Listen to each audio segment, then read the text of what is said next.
बिहार विधानसभा चुनाव की जो डेट है उसे चुनाव आयोग ने घोषित कर दिया है। 3 चरणों में बिहार में चुनाव होने वाले हैं और पहले चरण की जो अधिसूचना है वो अगले 6 दिन में घोषित की जाएगी, जिसके बाद पहले चरण के चुनाव के लिए जो प्रक्रिया है, जो नॉमिनेशन है, उसे भी शुरू कर दिया जाएगा। बहरहाल अगर बात की जाए बिहार के दोनों गठबंधनों की, तो अब तक ना ही एनडीए में और ना ही महागठबंधन में सीटों का समीकरण तय किया गया है। ऐसे में जब अधिसूचना जारी की जाएगी तो किन तैयारियों के साथ एनडीए मैदान में उतरेगी, इस पर चर्चा के लिए हमारे साथ मौजूद है भारतीय जनता पार्टी के एमएलसी संजय मयूख। इनसे सीधा जानेंगे कि किन तैयारियों के साथ पहला जो चरण होगा उसमें भारतीय जनता पार्टी जाएगी।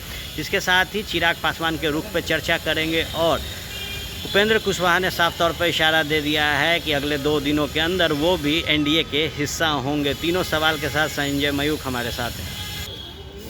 6 दिनों बाद अधिसूचना निकल जाएगी, अब तक आप लोगों का सीट का फैसला नहीं हो पाया है।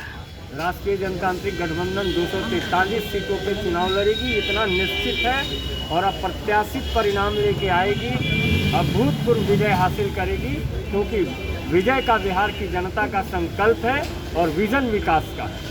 उपेंद्र कुशवाहा ने बड़ा ऐलान किया है कि नीतीश कुमार बड़ा चेहरा हैं और संभावित तौर पे अगले 2 दिनों में वो एनडीए के हिस्सा बनने को तैयार है। आप लोग रखिएगा।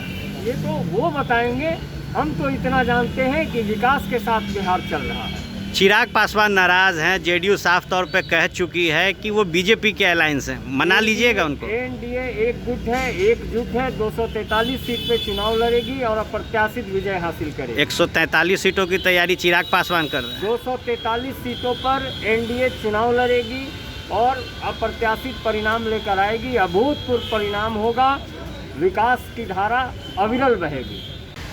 आपने सुना साफ तौर पर संजय मयूख का कहना है कि जो एनडीए है अटूट है। इसके साथ ही उन्होंने कहा कि 243 सीटों पर एनडीए तैयारी कर रही है। जब अधिसूचना जारी की जाएगी उससे पहले जो सीटों का समीकरण है वो भी तय कर दिया जाएगा। इसके साथ ही उन्होंने कहा कि जो पार्टियां विकास कर रही है उसके साथ जो और भी पार्टियां जुड़ेंगी तो विकास का दायरा बढ़ेगा। इसके साथ ही उपेंद्र कुशवाहा का साफ तौर पर कह सकते हैं आप कि भारतीय जनता पार्टी के एमएलसी संजय मयूख ने स्वागत कर दिया है। अब जहां एक तरफ महागठबंधन बनाम एनडीए हो रहा है, वहीं चुनाव के पहले एनडीए में टूट नज़र आ रहा है। जीतन राम मांझी ने पहले ही महागठबंधन को अलविदा कह दिया था और अब जब रालोसपा की बात नहीं बन पा रही है राजद के साथ, उसके बाद साफ तौर पर रालोसपा ने भी खुद को महागठबंधन से अलग कर दिया है और रालोसपा ने मुख्यमंत्री नीतीश कुमार को बड़ा चेहरा बता दिया है।